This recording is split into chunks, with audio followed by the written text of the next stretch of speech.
자, 대리는 통상적으로 등장인물이 세 사람이죠. 일단 우리가 계약을 한다면 계약 당사자가 있어야 될 거 아닙니까? 계약 당사자.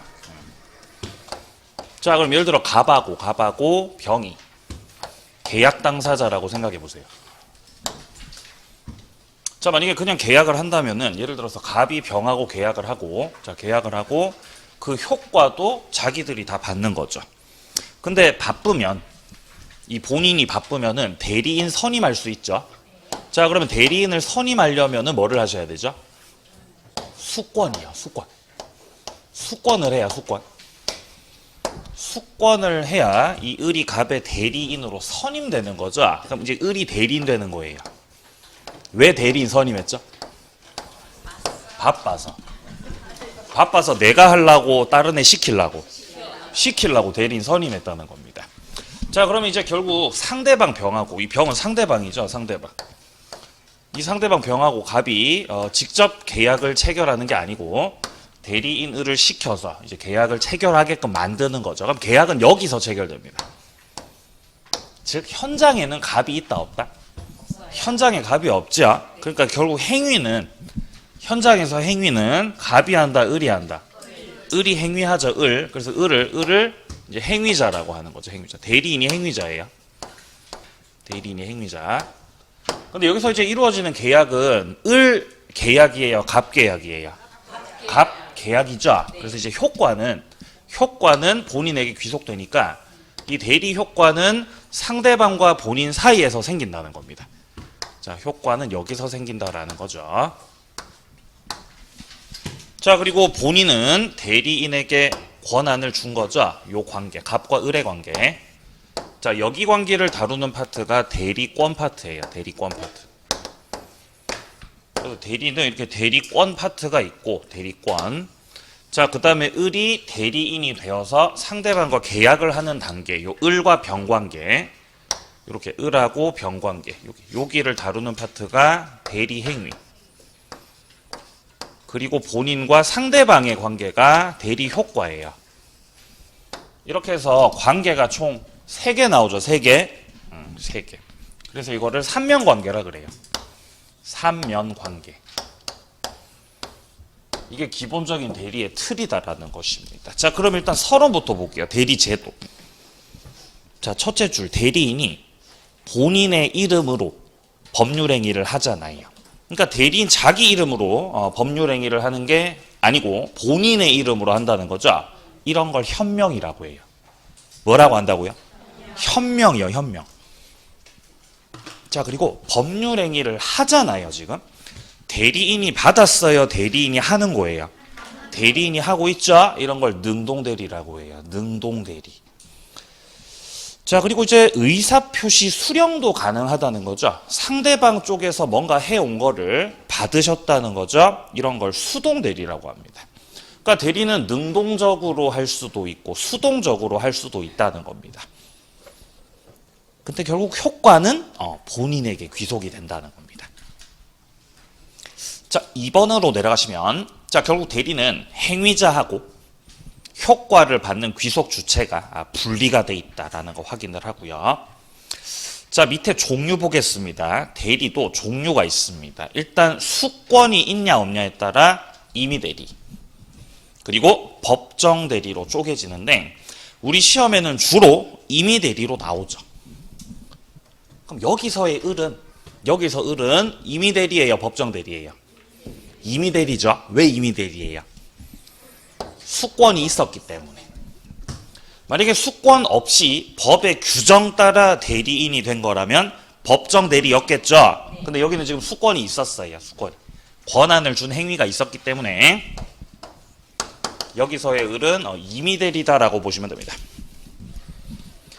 자, 2번 내려갑니다. 현명의 주체가 나오죠. 누가 현명을 하느냐에 따라서 능동 대리도 있고 수동 대리도 있는 겁니다. 자, 예를 들어 본인이 내가 가진 상가를 매도하고자 해요. 상가를 내가 팔아도 되지만 바쁘니까 대리인 시킨다는 거죠. 그럼 을이 갑의 대리인으로 되어서 갑의 상가를 매도한다는 거죠. 그러면 상대방과 계약을 할 거 아닙니까? 이렇게. 병이 상대방이에요. 계약을 한다는 거죠. 그럼 여기서 이렇게 매매 계약이 이루어진다면은 대리인 을 쪽에서는 상대방한테 넘겨줘야 되죠? 뭐를 넘겨줘야 돼요? 상가 넘겨줘야 되죠? 상가 넘겨줘야죠. 상가를 인도시키죠? 상가 인도. 그럼 이건 대리인이 하는 거예요? 대리인이 받는 거예요? 대리인이 하고 있죠? 그러니까 무슨 대리? 이게 능동대리라고요. 이게 능동대리. 능동대리 맞아요? 능동대리 맞아요. 이때는 대리인이 현명을 해요. 내가 지금 넘겨드리는 상가는 내 거 파는 겁니다. 갑 거 파는 겁니다. 갑 거 파는 거라고. 갑이 매도자라고 현명하셔야 된다고 이렇게. 그럼 능동대리 한 거예요. 그럼 상대방 쪽에서는 대금을 지급할 거 아니에요. 상대방은 대금을 지급해요. 그럼 을은 대금을 지급해요. 을은 대금을 받아요. 대금 수령하죠. 무슨 대리? 수동대리. 그럼 수동대리 할 때는 상대방 쪽에서 현명하는 거예요. 내가 지금 드리는 이 돈은 네 주머니 넣으라고 주는 게 아니고 누구 갖다 주라고? 나 갑한테 돈 준 거다 라고 상대방이 현명을 하시는 거라고요. 그러니까 현명 주체가 만약 대리인이다 그럼 능동대리예요. 자, 근데 반대로 현명 주체가 누구면 상대방이죠. 그러니까 무슨 대리? 그럼 수동대리예요. 그거에 따라 분류가 된다는 겁니다. 3번 대리권 유무. 여기서 무권대리 별 3개죠. 무조건 나옵니다. 무권대리. 대리권한이 없이 대리행위를 했으면 그게 바로 무권대리죠. 무권대리 효력이 어떻게 되죠? 유동적 무효요. 무슨 무효? 유동적 무효입니다. 유동적 무효. 조금 이따 만나죠. 자, 양과로 3번 내려갑니다. 수권이요. 수권이라는 거는 대리권 주는 걸 수권이라고 해요. 대리권을 수여하는 거. 불효식이겠죠? 형식 없습니다. 서면으로 해도 되고 구두로 해도 됩니다. 그리고 수권한다는 건 권한을 상대방에게 주는 거죠. 상대방 딱 정해놓고 걔한테 권한을 요렇게 주고 있죠. 합의를 하고 있어요? 일방적으로 하고 있어요? 일방적입니다. 이거 상대방 있는 단독행위예요. 자, 내려가 보겠습니다. 이제 02번에 보시면 이제 대리권 나오죠.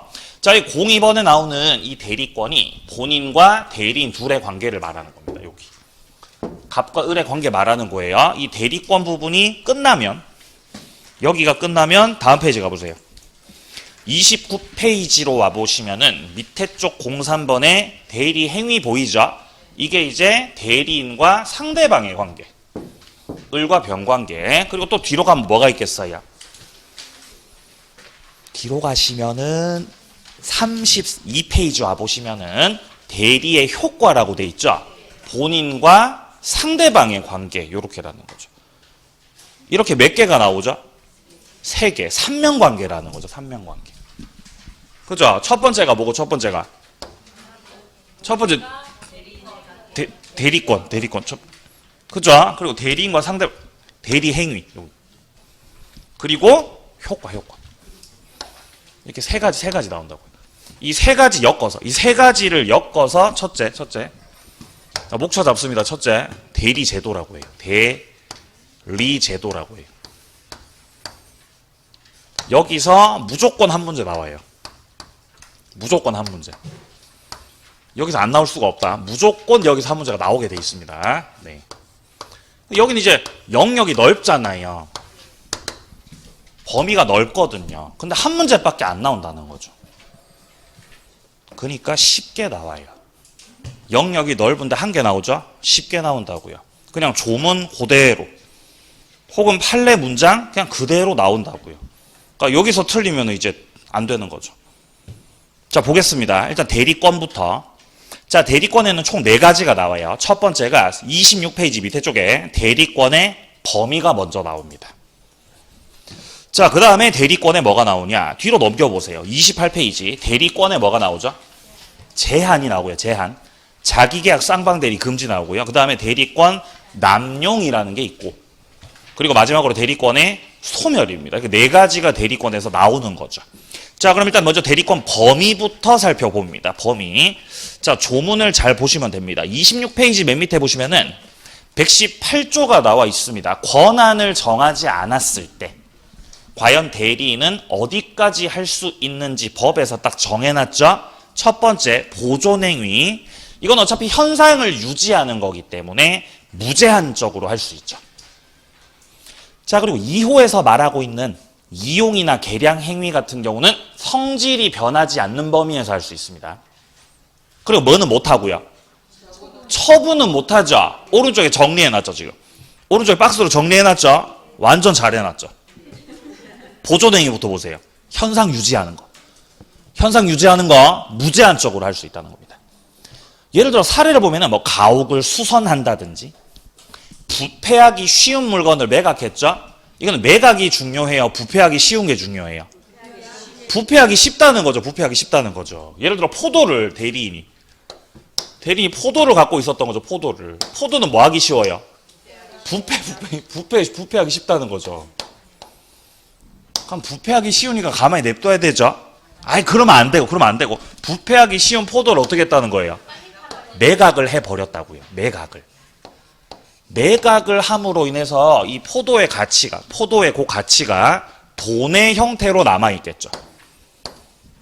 그럼 포도를 없앤 거예요? 가치를 지킨 거예요? 가치를 지켰다는 거죠. 그래서 이거 보존행위라는 거예요. 부패하기 쉬운 거라서. 만약에 부패하기 쉬운 게 아닌데, 그런 게 아닌데 팔았다. 그럼 그건 처분이겠죠. 그죠? 부패하기 쉬웠잖아요. 잘하셨습니다. 자, 디귿.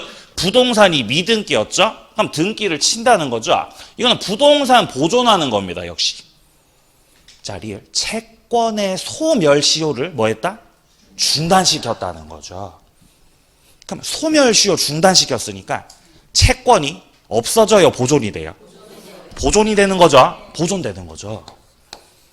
채권을 잘 관리하셔야 돼요.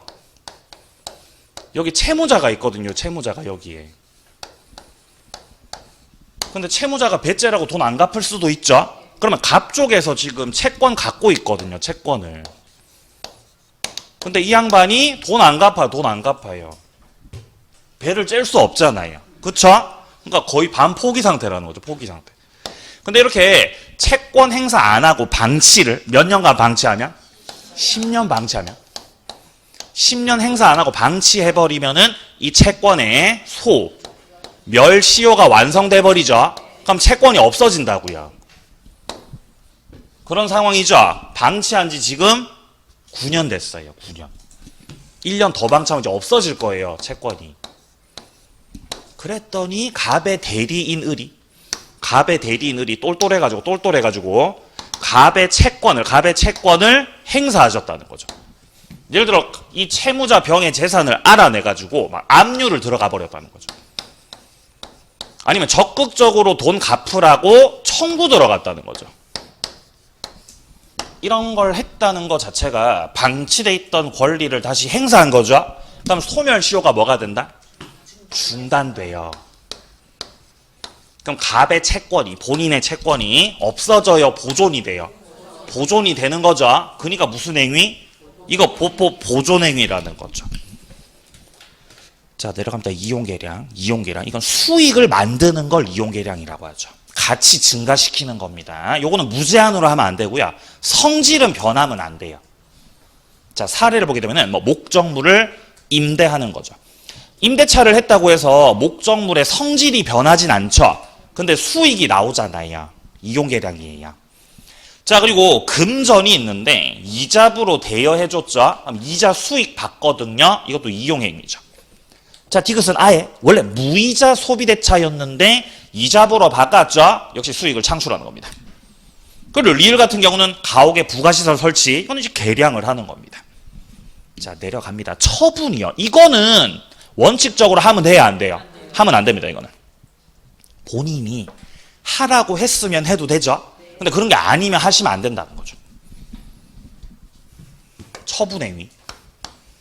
처분행위는 원칙적으로 허용된다고 허용 안 된다고? 허용이 안 된다는 거죠. 원칙적으로. 안 돼요, 안 돼요. 처분행위는요. 예를 들어서 매각을 한다든지. 매각이 가장 대표적인 처분이에요. 또 처분 뭐 있어요? 저당권 설정하는 거 있죠? 대출받기. 그죠? 아니면은 상대방 채무를 뭐 하는 거? 면제시켜버리는 거. 상대방한테 가가지고 야, 돈 갚지 마. 너 불쌍하니까 돈 갚지 말라고 채무를 뭐 해주면? 채무를 면제시켜줬다는 거죠. 마음이 약해져가지고. 돈 갚지 마세요. 그죠? 채무자가 라면 먹고 있으니까 불쌍해서 채무를 면제시켜줬다는 거죠. 이렇게. 그죠? 보일러도 없이. 그럼 면제시켜버리니까 본인의 채권이 어떻게 돼요? 없어져 버리잖아, 이러면요. 그러니까 이런 건 대리인이 마음대로 하면 돼야 안 돼요? 안 된다는 거죠. 채무 면제도 처분이라는 거죠. 자, 관련 판례 내려가 보겠습니다. 일단 먼저 기역하고 니은 같은 경우는 할 수 있는 겁니다. 자, 먼저 기역 같은 경우는 둘째 줄, 매매 계약에서 약정한 바에 따라 중도금을 수령하는 거, 잔금을 수령하는 거. 수령 권한이 있지요? 가능합니다. 자, 니은 같은 경우는 계약 체결과 이행에 관해서 포괄적으로 대리권을 받았을 때 둘째 줄, 약정된 매매대금 지급 기일을 연기시켜 주는 거. 상대방이 잔금 날짜 좀 늦춰주면 안 되겠냐는 거죠. 늦춰줘도 된다는 거예요. 그 정도는 할 수 있습니다. 자, 근데 디귿 같은 경우는요, 둘째 줄에 줄치입니다. 계약의 해제예요. 대리인이 자기 마음대로 계약을 해제하면 돼야 안 돼요? 안 되죠.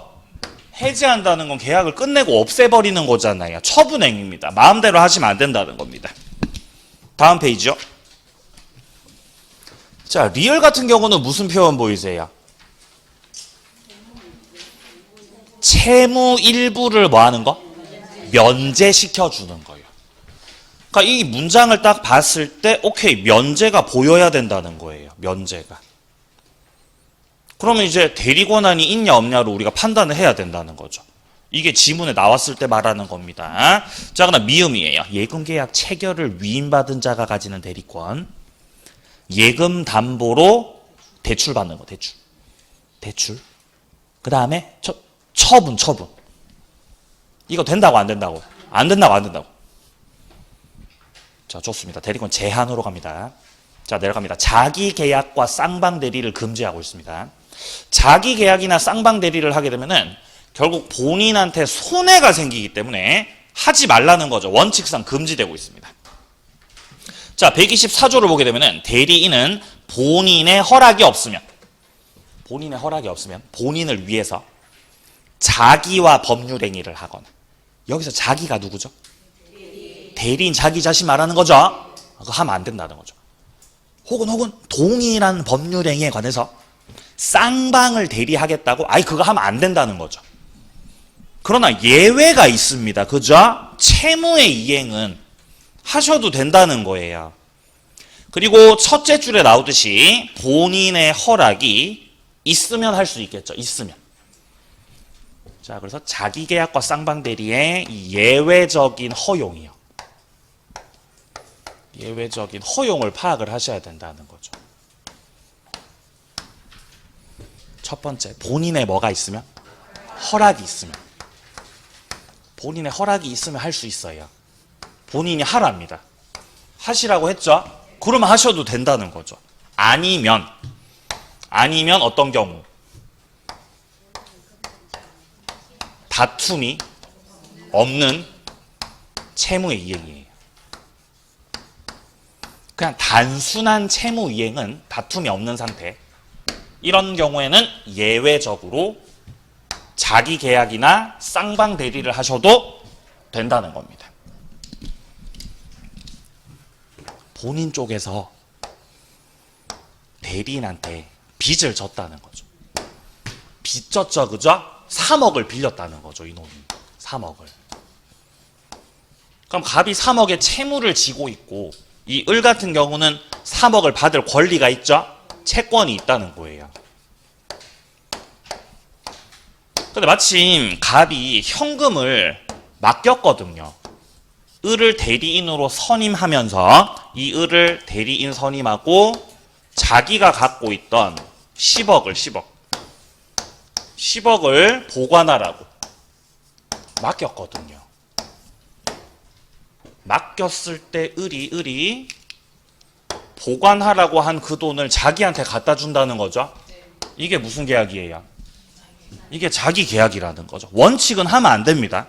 하지만 내가 가진 채권에 변제 기한이 도래가 돼 있죠. 돈 받을 날짜 됐죠. 그러면 이제 다툼 없는 상태라는 거죠. 다툼 없는 상태이기 때문에 이런 경우는 이제 보관하라고 준 돈 10억에서 3억을 빼서 나한테 변제시켜 버리는 거죠. 해도 돼요? 하면 안 돼요? 해도 된다고요. 이거는 예외적 허용이죠. 다툼 없는 채무 이행입니다. 요거. 자, 요거랑 그다음 한 개 더 있어요. 두 번째가 법무사예요. 법무사. 매도자와 매수자가 있을 때, 자, 갑이 매도자, 병이 매수자. 매매 계약이 있었고 매도자가 물건을 넘겼고 물건 인도시켰고 매수자는 대금을 다 지급했고, 그럼 서로 줄 거 다 줬잖아요. 그럼 이제 다툼 없지요. 그럼 마지막 절차가 등기죠. 등기 신청할 때 법무사 한 사람이 등기 신청해도 되죠. 해도 되죠. 쌍방을 대리하고 있다는 거예요. 원칙은 안 되지만 이런 경우는 예외적으로 허용이 된다는 거죠. 자, 그래가지고 지금 니은단락에 보시면은 예외적 허용이라고 돼 있죠. 자, 첫 번째 점을 보면은 자기 계약의 예외적 허용입니다. 대리인에 대한 본인의 금전 채무 기한이 도래가 됐다는 거죠. 줄치입니다. 채무 기한이 도래하였다. 자, 이거는 돈 갚을 날짜가 됐다는 것이고, 그럼 이거는 다툼이 있는 상태, 다툼이 없는 상태. 다툼이 없는 상태예요. 그러니까 본인한테 허락을 안 받아도 3억을 빼가도 돼, 안 돼? 빼가도 된다는 거죠. 예외적 허용이라는 겁니다. 밑에 점, 쌍방대리 예외적 허용이죠. 동일 법무사가 매도자와 매수인 쌍방 다 대리해 버리는 거, 등기 신청하는 거 가능합니다. 자, 내려갑니다. 각자 대리와 공동 대리가 있죠. 일단 대리인이 여러 명이라는 거거든요. 자, 대리인이 지금 119조를 보면은 한 명이 아니라 여러 명, 수인이죠. 이때는 각자 대리 원칙, 공동 대리 원칙. 각자 대리 원칙이죠. 그게 끝이에요. 그것밖에 안 물어보죠. 그죠? 예외적으로 공동 대리 할 수도 있고요. 자, 오른쪽 갑니다. 양과로 3번 대리권의 남용입니다. 대리권을 남용한다는 건 유권 대리예요, 무권 대리예요? 예? 유권 대리, 무권 대리? 유권이죠. 그죠? 용자에 잘 보시면 뭐가 있으니까? 유가 있으니까, 유가 있죠? 거꾸로 보면 유가 있잖아요. 갑이 대리 권한을 줬거든요. 갑이 자기 집을 매각을 해달라 그랬거든요. 매각을. 집을 팔아달라 그랬거든요. 그럼 을은 대리인이잖아요. 집을 팔아야죠. 그럼 을이 대리인으로서 집을 갖다 파는데 얘가 여자친구였던 거죠. 그죠? 이 병이 여자친구였던 거죠. 근데 집이 시가가 3억짜리였는데 3억짜리 집이었는데 여자친구니까 싸게 팔죠? 싸게 얼마에 팔았어요? 5천만 원이요. 5천만 원에 팔아 넘겨버린 거예요. 나쁜 놈, 양심 없이. 그죠? 그래갖고 명의를 싹 넘겨버린 거예요, 이렇게. 근데 얘가 천지를 몰라요. 몰라. 집이 얼마짜리인지도 모르고 그냥 해주는 대로 받은 거죠. 선의무과실이라는 거죠. 선의무과실. 그럼 을 같은 경우는 자기가 갖고 있던 대리 권한을 남용했잖아요. 남용한 건 맞는데 권한이 있어서 없었어? 권한이 있었죠. 따라서 이거 유권 대리라고요. 일단 원칙상 유권 대리이기 때문에 일단 계약은 유효인 거죠. 따라서 등기도 유효라고요. 그럼 갑은 황당하죠?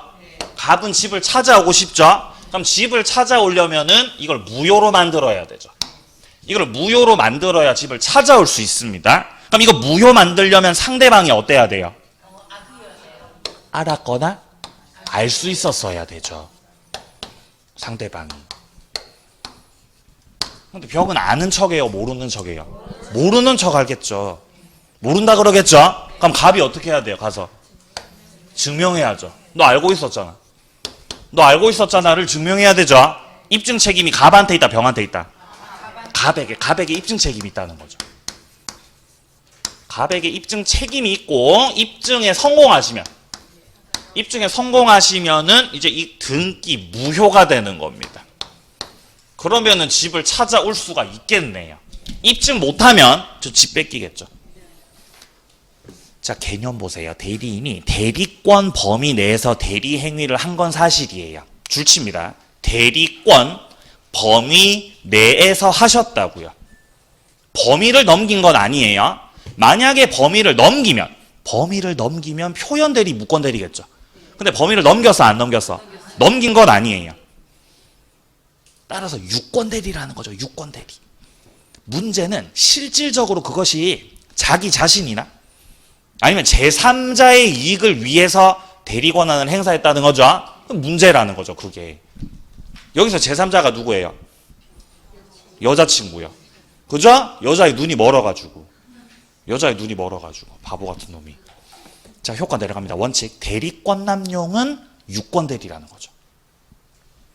따라서 유효입니다. 원칙은. 자, 그리고 그 밑에 예외를 보게 되면은 자, 비진인 표시 유추 적용이죠. 상대방이 대리인의 배임 행위를, 여기서 배임은 배신이에요. 을이 배신 때렸죠? 누구를 배신 때렸어요? 갑을 배신 때렸다는 거죠. 그죠? 왜 배신 때렸어요? 여자의 눈이 멀어서 배신했죠? 그러니까 이게 배임 행위라고요. 배임 행위. 시험에 배임 행위라고도 나와요. 그럼 배임이라는 단어를 만났을 때 이거 대리권 남용이라고 파악을 하셔야 돼요. 네. 그죠? 나쁜 놈들. 그러니까 저는 이제 그 여자의 눈이 먼 배신 때린 놈들하고 친구 안 했어요. 나쁜 놈들. 네. 그런 놈들 있잖아요, 보면요. 없어요? 네? 많이 있던데요. 예. 의리를 안 지키고 나쁜 놈이. 그죠? 전 안 그랬습니다. 자, 보겠습니다. 자, 그리고 밑에 점. 대리권 남용이 무효로 되면 본인은 이제 책임질 필요가 없겠죠. 그리고 그 밑에 점. 입증 책임은 본인에게 있다는 겁니다. 자, 내려갑니다. 대리권 소멸이에요. 자, 첫 번째 공통 소멸 사유. 임의 대리하고 법정 대리의 공통적인 소멸 사유 몇 가지가 있죠? 두 가지가 있죠, 그죠? 네 가지인데요. 네 가지 사유가 있는데 네 가지요. 그죠? 예. 지금 5월달이죠, 그죠? 5월달. 7개월째라는 거죠. 지금 우리가 공부한 지 7개월째라는 거죠. 그죠? 절반을 넘어섰다는 거예요. 반성. 예? 4개. 4개입니다, 4개. 첫 번째가 뭐예요? 본인의 사망이죠. 자, 두 번째 공통소멸 사유, 대리인의 사망이고요. 세 번째가 성년후견이죠, 성년후견. 성년후견 밑에다가 쓰세요. 한정후견 X. 대리인이 한정후견 개시를 받았다고 해서 대리권이 소멸하는 건 아니고, 뭐를 받아야? 성년후견 개시를 받아가지고 피성년후견이 됐죠? 그러면 이제 소멸이라는 거죠. 그 다음에 마지막으로 대리인이 파산을 하게 되면 본인한테 손해가 생길 수 있기 때문에 그것이 임의 대리든 법정 대리든 다 없어집니다. 자, 밑으로 내려갑니다. 자, 근데 동그라미 2번 단락에서 말하는 건 임의 대리에만 국한된 소멸 사유입니다. 128조 법률행위에 의해서 수여된 대리권이죠. 자, 여기서 이제 수여된 대리권이라는 말 자체가 임의 대리는 이 말이죠. 임의 대리의 경우는 전조의 경우 외에도, 전조가 몇 조죠? 127조 말하는 거죠. 그거 외에도 사사성파 4가지 이외에도 원인된 법률 관계가 종료되거나, 그 다음에 그 밑에 줄 종료되기 전에 본인이 숙권했던 거 철회했죠. 그 경우에도 임의대리권은 소멸해버린다는 거예요. 그러니까 임의대리 소멸 사유가 2가지가 추가됩니다. 자, 내려갑니다. 대리행위예요. 자, 이건 이제 대리인과 상대방 관계인데 일단 현명주의라는 겁니다. 자, 현명을 하셔야 된다는 거죠. 현명을 한다는 건 이름 밝히는 거 말하는 거죠. 이름 밝히기. 그러니까 을이 상대방 병하고 계약을 할 때, 요렇게 계약을 할 때, 지금 제가 하는 이 계약은 제 자신의 계약을 하는 게 아니라 내가 지금 갑으로부터 위임을 받아서 내가 대리인으로 왔다는 걸 밝혀야 되는 거죠. 그게 현명이죠. 현명은 이름을 밝힌다는 거죠. 그죠? 나타낼 현자, 이름 명자예요. 누구 이름 밝혀야 되죠? 본인의 이름을. 그래서 저는 갑의 대리인입니다. 저는 갑의 대리인이에요. 라는 걸 밝히는 거예요. 계약을 하면서. 그렇게 했을 때 이 상대방 입장에서 지금 이 계약은 실질적인 그 당사자가 갑이고 을은 대리인으로 하는 거구나를 알게 되겠죠. 만약에 갑 쪽에서 수권을 할 당시에 내가 상가 하나를 매수하고 싶다는 거죠. 상가 매수를.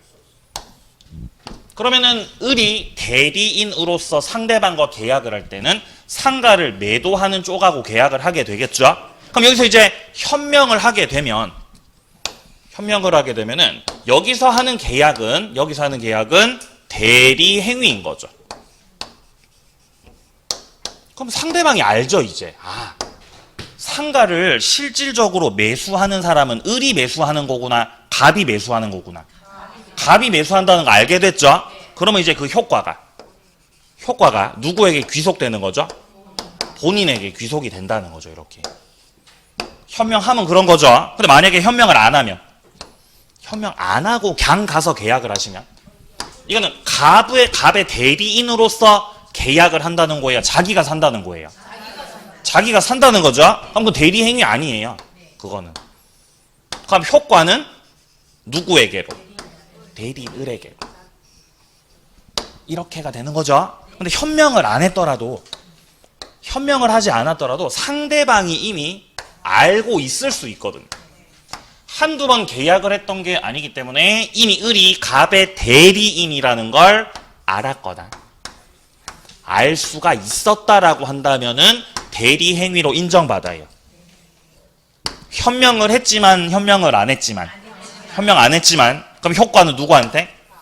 갑한테. 귀속이 되겠지요? 그렇게 됩니다. 자, 개념은 첫째 줄 본인을 위한 것임을 표시하는 걸 현명이라고 하고, 자, 그리고 니은에 이거는 그 행위 효과를 본인한테 귀속시키고자 하는 겁니다. 자, 현명의 주체입니다. 먼저 능동대리에서는 대리인이 현명한다 그랬고요. 수동대리에서는 누가 현명? 상대방이 현명을 하는 거죠. 그죠? 수동대리 시읒이잖아요. 수동대리 시읒이죠? 그러니까 누가 현명? 상대방이 현명한다는 거죠. 그죠? 예, 그렇죠. 그리고 니은하고 디귿하고 비슷하잖아요. 그러니까 능동대리는 대리인이라는 거죠. 자, 죄송합니다. 자, 다음 페이지요. 자, 현명의 방식은 제한이 없다는 거죠. 불효식이죠. 불효식. 구두로도 현명을 할 수 있고 서면으로 하셔도 되고 문제가 없다는 거죠.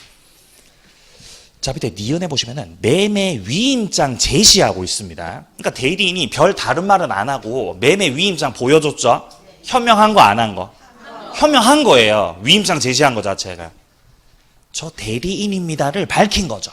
그러니까 판례 문장을 보시면 매매 위임장을 제시했고 그 상태에서 매매 계약을 체결했다라는 거는 특단의 사정이 없는 한 대리를 해가지고 매매 행위를 하는 게 맞다 이렇게 판시했던 겁니다. 자, 디귿 내려갑니다. 서명 대리죠. 대리인이 직접 본인의 이름을 썼고 본인의 도장 가져와서 찍었죠. 이것도 대리 행위로 인정해 줍니다. 유효한 겁니다. 자, 밑에 동그라미 3번입니다. 현명을 했다고 돼 있죠. 114조를 보게 되면은 대리인이 그 권한 내에서 본인을 위한 것임을 표시하셨잖아요.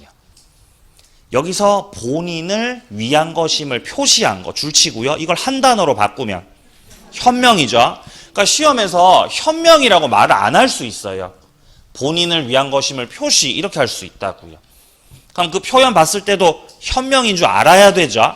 자, 이렇게 현명을 했으면 본인에게 효력이 생기고 그 2항 전항의 규정은 대리인에게 대한 제3자의 의사표시. 여기서 제3자 줄치입니다. 이거 상대방 말하는 거예요. 대리인에게 제3자, 상대방이 의사표시한다는 거죠. 대리인이 의사표시했어요? 상대방이 의사표시했어요? 상대방이 의사표시했죠? 그럼 이거 무슨 대리예요? 맞아. 이거 수동대리 말하는 거예요. 이거 수동대리 말하는 거죠. 수동대리. 수동대리에도 준용시킨다라는 거는 수동대리에서도 현명해야 됩니다. 현명 안 해도 됩니다. 현명하셔야 됩니다. 상대방 쪽에서 뭔가 의사표시 하셨다는 거죠. 그럼 대리인은 하는 거예요? 대리인 받는 거예요? 받는 거죠. 그러니까 무슨 대리라고? 수동대리. 수동대리에서는 누가 현명하셔야 됩니다? 상대방이 현명하셔야 된다고요. 그 말을 하고 있는 거죠, 지금. 내려갑니다. 그럼 현명을 안 하면 어떻게 되냐? 밑에 115조입니다. 대리인이 본인을 위한 것임을 표시 안 하셨어요. 현명을 안 하셨어요. 그러면 그 의사표시는 자기를 위한 것으로 봐요. 여기서 자기는 대리인 말하는 거죠. 그러나 상대방이 이미 대리인으로서 한 것임을 알았거나 이미 알 수 있었죠. 상대방 악의 혹은 과실이라는 거죠. 그런 경우는 현명이 없었다라고 하더라도 그래도 대리 행위로 인정해 준다 그랬죠. 그렇기 때문에 효과는 누구한테? 본인에게 이렇게 귀속이 된다 그 말을 하고 있습니다, 지금. 자, 이제 대리 행위 하자로 가보겠습니다. 자, 지금 현재 우리가 위치하고 있는 데가 여기입니다. 지금 대리 행위 보고 있어요. 대리 행위. 위치 아시겠죠? 네. 자, 대리권에서 처음에 우리 뭐 만났어요? 대리권에? 범위요. 대리권 범위가 나왔습니다. 보존행위, 이용계량 행위 할 수 있죠? 네. 처분 못하고. 그죠? 그 다음 뭐가 나왔어요? 대리권? 제한. 대리권? 남용. 대리권? 소멸. 이 순서였죠. 그죠? 이 했고, 그다음 대리 행위로 들어가가지고, 그 다음에 현명주의. 그 다음에 대리 행위 하자. 지금 여기 만난 겁니다. 그 다음 대리인 능력이 나와요. 그러니까 이렇게 목차를 파악을 하고 어디를 하고 있는지 알고 계셔야 되는 거죠. 그래야지 책도 빠따빠따 찾고 할 수 있는 거죠. 그죠? 목차를 잘 잡으셔야 돼, 목차를. 그래서 제가 오른쪽에다가 이렇게 1편도 넣어놓은 거잖아요. 이렇게. 민법 총칙이라고. 넣어놨죠? 그 밑에 보시면 사장 대리라고 딱 넣어놨고, 그죠? 다 이렇게 다 해놓은 거잖아.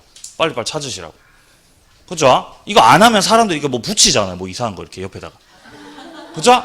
그거 한 모습들이 좀 그래서 제가 이렇게 해놓은 거죠. 이렇게. 잘했죠? 목차를 잘 잡으셔야 돼요. 목차를요. 그 처음에 아버지가 저한테 강의 가르쳐 주실 때 이 칠판에다가 처음부터 끝까지 목차를 다 쓸 수 있어야 된대요. 써보라는 거죠. 저한테 써보라고. 못 쓰면 집에 못 가요. 다 써야 돼. 책 없이 다 이렇게 목차를 다 이렇게 이 칠판 한 면을 다 목차로 다 채워야 돼. 예? 총칙부터 특별법까지. 그렇게 구르다가 제가 이제 나올 수 있었던 거예요. 힘든 시절들이었어요. 힘든 시절들. 예? 20대 중후반 때 그때. 너무 힘들었죠. 예? 갑자기 눈물 나올 것 같아. 너무 힘들어. 그때 생각하니까. 네, 보겠습니다. 116조. 자, 1항에 보시면은 의사표시의 효력이 지금 31페이지 위에 보고 있죠. 의사의 흠결 줄칩니다. 이거는 비진이 통정차고 말하는 거예요. 비통착을 말하는 겁니다. 이거는. 그리고 사기나 강박 또는 어느 사정을 알았거나 악이 과실로 알지 못했다 선이 말하는 거죠. 그러니까 비통착사강이나 뭐 선이나 악이나 이런 것들로 인해서 뭔가 영향을 받고 있잖아요. 그때 그 사실의 유무는 누구를 표준으로? 다 대리인 표준으로 결정을 하는 거라는 거예요. 대리인을 표준으로 해가지고 비진이 통정 착오, 사기 강박 이런 것들을 판단을 해야 된다는 거죠. 자, 예를 들어서 갑이 대리인을 시켰고요. 그리고 그 대리인이 상대방하고 계약을 했다는 거죠. 야, 근데 이 대리인과 상대방 사이에서 이루어졌던 요 계약, 이게 이제 대리 행위를 한 거죠. 대리 행위. 근데 대리 행위가 정상적이에요? 하자가 있어요? 하자가 있다는 거죠. 대리 행위 속에. 예를 들어서 착오가 있어서 착오가. 착오를 했다는 거죠. 그럼 착오가 상대방이 착오했을 수도 있지만 만약에 이쪽이 착오자라고 한다면은 착오했는지 안 했는지 판단할 때 본인을 기준으로 판단해야 돼요? 대리인 기준으로 판단해야 돼요? 대리인 기준 판단해야 된다는 거죠. 만약에 통정 허위 표시가 있었어요. 통정 허위 표시했다는 거는 상대방 병하고 가짜로 뭔가 계약을 했다는 거죠. 그럼 그 가짜 계약을 갑이 했었어야 돼요? 을이 했었어야 돼요? 을이 했으면. 을이 현장에서 통정 허위했죠? 그럼 그게 통정 허위 108조 무효가 된다는 거예요. 그죠? 다른 것도 다 마찬가지예요. 뭐 예를 들어 적극적으로 가담을 했다든지. 본인은 아무것도 몰랐는데, 본인은 아무것도 모르고 있었는데 대리인이 상대방과 계약을 하면서 이중매매 속에서 적극 가담을 했다는 거죠? 그럼 그건 적극 가담 맞아요. 반사회 무효가 된다는 겁니다. 그 외에도 담보 책임 문제라든지 불공정 법률행위라든지 기타 등등 이런 것들 판단할 때 전부 다 대리인 표준으로 판단을 하게 된다는 겁니다. 왜냐하면 결국 여기서 이루어지는 대리 행위, 이거 현장에서 갑이 의사 표시했어요? 을이 의사 표시했어요? 을이 의사 표시했고 을이 현장에서 의사를 결정했다는 겁니다. 을이 의사 표시했어, 현장에서. 그러니까 이런 것들 판단할 때 전부 다 대리인 기준 판단이라는 거죠. 그럼 만약에 상대방 쪽에서 사기를 쳤다면, 얘가 사기꾼이에요, 사기꾼. 사기꾼이고 사기를 칠 때 누구 사기 쳐야 하자 있는 거예요? 얘를 사기 쳐야죠, 이렇게.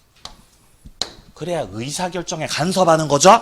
그럼 이제 하자가, 대리행위 하자가 있는 거야, 없는 거야? 있는 거죠. 만약에 의사결정을 을이 했는데 을은 사기 안 당하고 본인만 사기 당했으면 이건 하자 있는 거, 하자 없는 거? 없는 겁니다. 판단은 대리인 표준이에요. 자, 그럼 밑으로 내려가 보죠. 자, 동그라미 1번에 보시면은 하자 유무 판단이에요. 원칙. 의사 결정을 하는 대리인 표준으로 해가지고 판단을 하기 때문에 그 밑에 줄에 자, 대리인의 의사 표시가 불일치가 돼야 그게 착오인 거고, 대리인이 사기 강박을 당해야 그게 하자 있는, 사기 강박이 있는 의사 표시인 것이고. 자, 그리고 밑에 줄입니다. 상대방의 그 배임 행위에 대해서 대리인이 적극 가담을 했죠. 그러면 반사회예요, 반사회 아니에요? 반사회 맞지요? 그럼 본인이 설령 진짜 몰랐다 하더라도 그래도 무효라고요. 밑으로 내려갑니다. 예외. 본인의 지시가 있으면 그때는 본인 표준이에요. 본인의 뭐가 있으면? 지시요. 본인이 대리인한테 지시를 내렸어요. 지시 받아서 의리했다는 건 을이 시키는 대로 했다는 거예요. 그죠? 그러면 시키는 대로 하셨다는 건 을이 의사결정 했다, 안 했다? 안 했다는 뜻이에요. 의사결정 누가 해놨다? 본인이 의사결정 해놨죠? 그죠? 본인이 이렇게 의사결정을 하셨거든요, 이미. 이런 경우에는 하자 유무 판단은 본인 기준이 된다는 거예요. 자, 그래서 본인의 지시라는 말이 나오면 본인 표준입니다. 위에 조문 표현도 확인합니다. 위에 116조에서 2항 보세요. 특정한 법률 행위를 위임한 경우 대리인이 본인의 지시에 쫓아서 행위를 했습니다. 여기서 무슨 표현을 주목해야 돼요? 본인의 지시라는 표현이요. 이게 다르게 보여야 돼요. 그래야 합격이에요. 만약에 이게 안 보이면 합격 못해요. 문장을 딱 봤을 때 본인의 지시를 보고 오케이 이렇게 찾으셔야 된다고요. 본인의 지시라는 말이 딱 나왔죠. 그러면은 이때 본인은 자기가 알았던 사정 혹은 과실로 알지 못했던 사정 이런 것들에 대해서 대리인의 부지, 여기서 부지는 몰랐다는 거죠. 선이라는 거죠. 대리인이 몰랐어요 라고 주장하지 못한다는 거죠. 대리인이 알았든 몰랐든 그거는 주장할 가치가 없습니다. 어차피 판단의 표준이 다 본인으로 돼버렸기 때문입니다. 자, 밑에 쪽에 사례 연습으로 가죠. 사례 연습. 이게 이제 이 책의 특징이죠. 사례 연습을 넣어놨다는 게. 자, 사례 보세요. 갑의 대리인 을이 병과 계약을 했습니다. 첫째, 대리인 을이 병의 배임 행위에 적극 가담을 하셨네요. 이중매매 하셨네요. 자, 그러면 설령 본인 갑이 그 사정을 몰랐다 하더라도 그래도 무효라는 겁니다. 2번, 을이 착오했네요. 그럼 을이 착오했고 을이 대리인으로 한 거니까 을 기준으로 해가지고 착오가 있었는지 없었는지 뭐 중과실은 있었는지 없었는지를 다 판단하셔야 된다는 겁니다. 우리가 기본적으로 착오를 가지고 취소를 하려면은 첫 번째 요건이 뭐였어요? 네? 첫 번째 요건 뭐였죠? 착오 취소. 요 부분이요. 중요 부분의 착오여야 돼요. 그죠? 그리고 두 번째 요건이 뭐였어요? 중대한 과실이 없어야 되죠. 맞아요. 중요 부분 착오여야 되고 중과실이 없으면 착오 취소할 수 있거든요. 이런 판단을 을 기준으로 해야 된다. 이 말하고 있습니다. 자, 3번입니다. 을이 사기를 당하지 않았네요. 갑이 사기 당했네요. 그럼 이거 하자 있는 거 하자 없는 거? 하자 없는 거. 따라서 취소합니다. 취소 못합니다. 취소 못해요. 하자가 없어가지고. 4번 봅니다. 을이 병에게 사기 쳤네요. 누가 사기 쳤어요? 을이 사기를 당했어요? 사기 쳤어요? 사기 쳤어요. 이렇게. 대리인이 사기 쳤죠? 이거는 상대방 입장에서 대리인이 나한테 사기를 쳤다는 건 누가 사기 친 거나 마찬가지? 갑이 사기 친 거나 마찬가지죠. 따라서 이 경우는 상대방 입장에서는 본인이 그런 사정을 알았든지 몰랐든지 따질 거 없지요? 취소할 수 있다 없다? 취소할 수 있죠. 그러니까 본인 갑의 선의 무과실 그런 건 따질 거 전혀 없이 병은 계약을 취소할 수 있습니다. 5번입니다. 갑이 병한테 사기쳤네요. 그죠? 서로 사기치고 난리 났죠. 갑이 사기쳤대. 갑이 이렇게 사기쳤대. 상대방한테 이렇게. 그럼 이렇게 사기치면 이거 하자 있는 거 하자 없는 거? 하자가 있는 거죠. 그럼 상대방은 취소할 수 있습니까? 취소할 수 있죠. 그죠? 대리인이 나한테 사기쳤든 아니면 본인이 직접 등판하셔가지고 나한테 사기쳤든 상대방은 사기 당한 거죠. 그럼 상대방은 취소할 수 있다는 거예요. 다음 페이지요. 능력입니다. 117조 대리인은 행위 능력자임을 요하지 않는다. 즉 제한 능력자도 대리인 될 수 있습니다. 자, 제한 능력자 지금 동그라미 1번 단락에서 둘째 줄에 열거하고 있습니다. 미성년자, 피한정 후견인, 그리고 피성년 후견인 이 세 사람이 제한 능력자들이고 이 제한 능력자들도 다 대리인 될 수가 있습니다. 자, 2번에 보시면 이렇게 제한 능력자가 대리인으로 법률 행위를 했습니다. 그러면 이 경우는 문제가 전혀 없다는 뜻입니다. 따라서 이 경우는 제한 능력을 원인으로 취소하겠다. 돼야 안 돼요? 안 된다는 거죠. 안 된다고. 효과 내려갑니다. 동그라미 1번. 대리인은 행위를 하고 효과는 누구에게로? 본인에게로 다 미쳐요. 그래서 우리가 대리인을 제일 서두에서 뭐라 그랬어요? 행위자라고 했어요. 행위자. 효과는 누구한테? 본인한테 다 귀속돼요. 그렇기 때문에 지금 동그라미 2번에 계약 체결 이후에 뭔가 이행을 청구한다든지 뭐 계약을 취소한다든지 해제한다든지 그로 인해 부당이득 반환이나 원상회복 청구를 한다든지 이런 것들은 다 본인이 결정할 문제입니다. 본인이 다 처리하셔야 됩니다. 이게 다 효과 귀속 관계가 본인과 상대방 사이에서 만들어지기 때문입니다. 여기까지가 대리 제도였어요. 한 문제. 한 문제. 자, 그리고 이제 이어서 두 번째. 뭐가 나와요? 복대리 나옵니다. 복대리. 복대리. 자, 그리고 이제 세 번째로 뭐가 나올 거냐면은 협의의 무권대리가 나옵니다. 좁은 의미의 협의의 무권대리. 이 무권대리 얘도 반드시 한 문제 나오게 돼 있어요. 안 나올 수 없습니다. 협의의 무권대리. 무조건 나옵니다. 한 문제. 역시 여기도 별 3개. 협의의 무권대리. 무조건 나옵니다. 무조건. 그리고 이제 대리 파트에서 제일 마지막에 나오는 게 표현대리입니다. 표현대리.